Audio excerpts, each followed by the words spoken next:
নমস্কার। আমাদের সকলের চেনা রবীন্দ্রনাথ ঠাকুরকে নিয়ে না আজকে আপনাদেরকে কিছু অন্যরকম কিছু কথা বলবো। আমি বিশ্বাস করি যে আমি যেই কথাগুলো আজকে বলবো বা যেই দিকটা আপনাদেরকে রবীন্দ্রনাথ ঠাকুরের দেখানোর চেষ্টা করব, সেই দিকটা হয়তো এর আগে কোনো ভিডিওতে কেউ এরমভাবে বলেনি। তার কারণও আছে, তার কারণ হচ্ছে ছোটোবেলা থেকে আমাদেরকে রবীন্দ্রনাথ ঠাকুরকে যেইভাবে তুলে ধরা হয়েছে সেটা একটা খুব প্রোটোটাইপ। ছোটোবেলা থেকে স্কুলের টিচার বলেছে কবিগুরু, বিশ্বকবি রবীন্দ্রনাথ, এবং তার সাথে সাথে একটা ধারণা মাথার ভেতর ঢুকিয়ে দেওয়া হয়েছে যে রবীন্দ্রনাথ ঠাকুর মানেই হচ্ছে বড় বড় কবিতা লিখেছেন, রবীন্দ্রনাথ ঠাকুর মানে হচ্ছে প্রচুর গল্প লিখেছেন, রবীন্দ্রনাথ ঠাকুর মানে হচ্ছে বিশ্বভারতী তিনি তৈরি করেছেন, রবীন্দ্রনাথ ঠাকুর মানে হচ্ছে মোদ্দা কথা একটা খুব বিদগ্ধ একজন মানুষ যিনি সাহিত্যে বহু কাজ করেছেন। আমি আপনাদেরকে একটা কথা বলি এখানে, আপনারা সবাই নিজের বুকে হাত দিয়ে একবার ভেবে দেখুন যে আমরা যখন ছোট ছিলাম, আমরা যখন স্কুলে পড়তাম, আমি, আপনি বা আপনাদের যাদের বাড়িতে এখন স্কুলে পড়া বাচ্চা রয়েছে, তারা কি সত্যি রবীন্দ্রনাথ ঠাকুরকে সম্মান দেয়? আমরা যখন স্কুলে পড়তাম আমরা কি সত্যি রবীন্দ্রনাথ ঠাকুরকে সম্মান দিতাম? না আমাদের মধ্যে অনেকেই এটা বলতাম, দূর একটা বড় দাড়িওয়ালা একটা বুড়ো লোক পাতার পর পাতা পাতার পর পাতা খালি লিখে গেছে। কেন বলতাম? তার কারণ হচ্ছে আমাদের স্কুলের শিক্ষা ব্যবস্থাটা এমন ছিল যে ক্লাস 6-এ যখন আমরা পড়ি তখন আমাদেরকে ইয়া বড় কোনো একটা কবিতা মুখস্থ করতে দিয়ে বলা হতো যে তার দ্বিতীয় পংক্তিটা মুখস্থ বলো, এটাই তোমার বাংলার ওরাল টেস্ট।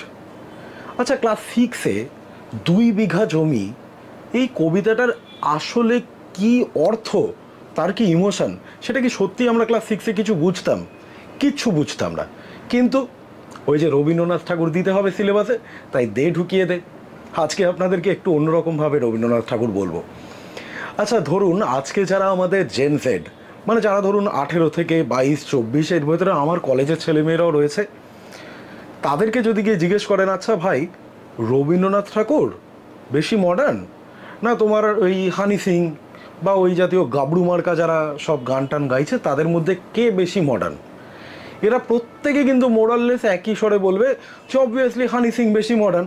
তার কারণ হচ্ছে হানি সিং তো কানে দুল পড়ে, হানি সিং তো পাশে তো বিভিন্ন রকম জিনিসপত্র খেতে খেতে নাচানাচি করে, হানি সিং স্বল্প বসনা নারীদের সাথে নাচানাচি করছে, ভিডিও তৈরি করছে, তাহলে হানি সিং অবভিয়াসলি বেশি মডার্ন, তার ভীষণ ঝাঁকঝোঁক একটা মিউজিক চলছে। আমি একটু অন্যভাবে বলি, আমি হানি সিংয়ের একটা গান প্রথমে বলবো, নিয়েই বলবো রবীন্দ্রনাথ বেশি মডার্ন না হানি সিং বেশি মডার্ন, সেটা আপনারা আজকে ডিসাইড করবেন। আর যদি আপনার মনে হয় যে এই ভিডিওটা একটু অন্যরকম, প্লিজ নিজের বাড়ির ছোটোদেরকেও দেখাবেন।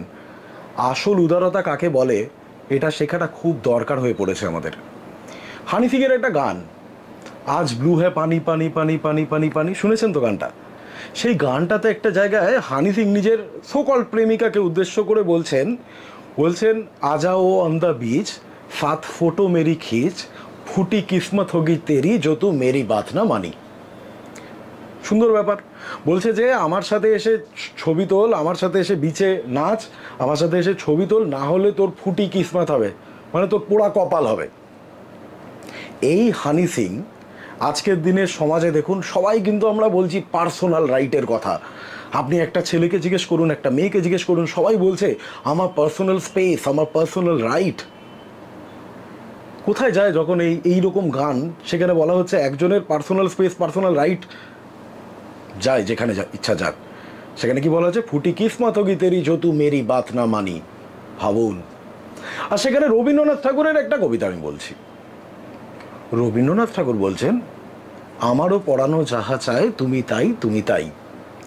এই কথাটা যদি আজকের দিনের জেনারেশনে কোনো ছেলেকে কোনো মেয়ে বলে বা কোনো মেয়েকে কোনো ছেলে বলে, তাহলে সেই ছেলেটি বা সেই মেয়েটি হয়ে যাবে প্রচণ্ড সেকেলে। হ্যাঁ, আমার পড়ানো যাহা চায় তুমি তাই তুমি তাই, বাবা তুই সোজাসুজি আই লাভ ইউ বল না। এবার এই গানটার পরের লাইনগুলো একটুখানি ভাবুন। সেখানে বলছে একটা জায়গায় কবি বলছেন যদি আরও কারে ভালোবাসো, যদি আর ফিরে নাহি আসো, তবে তুমি যাহা চাও তাই যেন পাও, আমি শত দুঃখ পাই গো। নিয়ে আবার বলছেন আমার পড়ানো যাহা চায় তুমি তাই তুমি তাই। ভেবে দেখুন তো ডিফারেন্সটা। একজন বলছে তুই যদি আমার কথা শুনে আমার সাথে এসে বিচে না নাচিস, বিচে না করিস, তাহলে ফুটি কিসমত। এবং এটা শুধু হানি সিংয়ের একটা গান বলে নয়, আমাদের সমাজটাই হয়ে গেছে ওরকম। তুমি আমার কথা শুনলে তুমি আমার কাজের লোক, তুমি আমার কাছের লোক, আর যেখানেই তোমার সাথে আমার একটা ডিফারেন্স অফ ওপিনিয়ন হয়ে গেল সেই মুহূর্তে তুমি হয়ে গেলে আমার শত্রুপক্ষের লোক। আর সেই যুগে দাঁড়িয়ে রবীন্দ্রনাথ ঠাকুর তার প্রেমিকা বলুন, তার জীবনসঙ্গিনী বলুন, তাকে উদ্দেশ্য করে বলছেন, ভেরি সরি একটু ফোনটা বেজে উঠলো, তাকে উদ্দেশ্য করে বলছেন যে যদি আরো কারে ভালোবাসো, যদি আর ফিরে নাহি আসো, তবে তুমি যাহা চাও তাই যেন পাও, আমি শত দুঃখ পাই গো। এই উদারতা কোথায় পাবেন? আমি তো খুব দায়িত্ব নিয়ে বলছি, আমি তো এই যুগের, এই 2024 সালে ধরুন আমি কত, I am in my early 30s, আমার তো এই উদারতা নেই।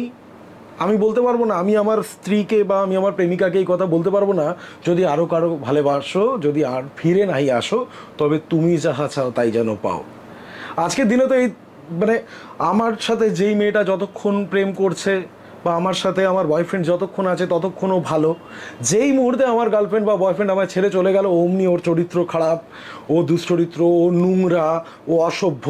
এবং আমাদের সমাজের একটা সমস্যা কি জানেন তো, আমাদের সমাজে আপনি যে কোনো অ্যালিগেশন দিন, তার একটা মিনিমাম মানে ঠিক আছে, আপনি বললেন যে এই লোকটা জানেন তো, এই লোকটা চোর, আচ্ছা চুরি করে, একটু চুরি করে, এই লোকটা ঘুষখোর, ও আচ্ছা ঘুষ খায়, তাও অল্প বিস্তর ঠিক আছে।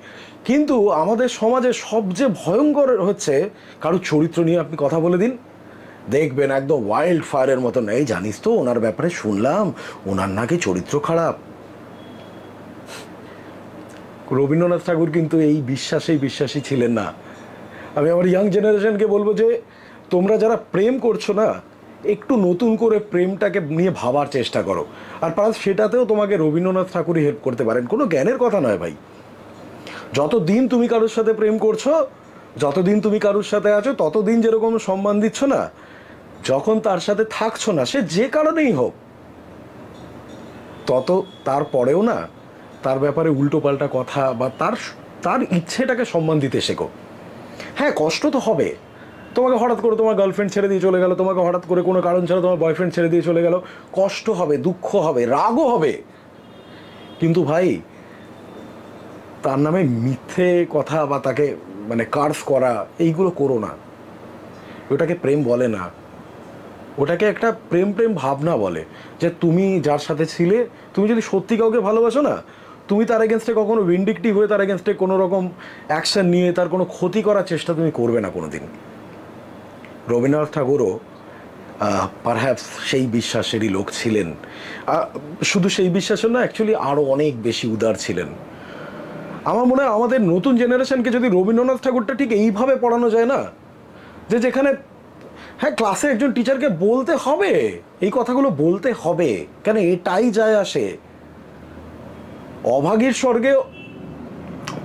স্বর্গর গল্পটার কোথায় ডেপথটা, সেটা ক্লাস 7-এর সিলেবাসে বা ক্লাস 8-এর সিলেবাসে ঢুকিয়ে দিয়ে কে কাকে কি বলিয়াছিলেন, তারপরে কি হইল, তারপরে অভাগী কি চাইল, তারপরে অভাগী কি দেখিল, এই 4টে কম্প্রিহেনশন টেস্টের মধ্যে দিয়ে কখনো সাহিত্যবোধ তৈরি করা যায় না। আজকে দেবতার গ্রাস কবিতাটা একটা ক্লাস 6-এর বাচ্চাকে জোর করে মুখস্থ করিয়ে তাকে দিয়ে আউড়ে দিয়ে আমি খুব তার ভেতরে রবীন্দ্রবোধ, রবীন্দ্র চেতনা তৈরি করে দেবো, এটা হয় না। রবীন্দ্রনাথ ঠাকুর অনেক গভীর একটা জিনিস, সেই গভীর জিনিসটা বোঝাতে গেলে না, আর আজকের দিনে দাঁড়িয়ে বোঝাতে গেলে আজকের দিনের ছেলে মেয়েদের ভাষায় বোঝাতে হবে, তাকে আজকের এক্সাম্পল দিয়ে বোঝাতে হবে। সকলে ভালো থাকবেন। আজকে 8ই মে ছিল, আমাদের বাঙালিদের কাছে, ভারতবাসীর কাছে আজকে খুব গর্বের একটা দিন। তার কারণ হচ্ছে আমি বিশ্বাস করি, বেশিরভাগই বিশ্বাস করে, আমার মনে হয় সবাই বিশ্বাস করেন যে বিশ্ব সাহিত্যের একজন বিরাট বড় ব্যক্তিত্ব, অন্যতম একজন ব্যক্তিত্ব হচ্ছেন রবীন্দ্রনাথ ঠাকুর। আর আমি বিশ্বাস করি বিশ্ব সাহিত্যের সর্বশ্রেষ্ঠ ব্যক্তিত্ব হচ্ছেন রবীন্দ্রনাথ ঠাকুর। আপনি জীবনে যা অনুভব করবেন, আপনার সমস্ত অনুভব, সমস্ত অনুভূতি নিয়ে ওনার কোনো না কোনো লেখা পাবেন। যদি রবীন্দ্রনাথ নিয়ে ভবিষ্যতে আরও কিছু শুনতে চান, এরকম আরও একটা ছোট ভিডিও তৈরি করব। কি কেমন লাগলো সেটা প্লিজ কমেন্ট করে জানাবেন। সকলে ভালো থাকবেন। আর হ্যাঁ, আবারও বলছি, আমাদেরকে রবীন্দ্রনাথ, নজরুল, সত্যেন্দ্রনাথ দত্ত, কামিনী রায় সবাইকে তুলে ধরতে হবে ইয়াং জেনারেশনের কাছে, কিন্তু সেটাকে তাদের মতন করে তুলে ধরতে হবে। সকলে ভালো থাকুন, আবার দেখা হচ্ছে খুব তাড়াতাড়ি।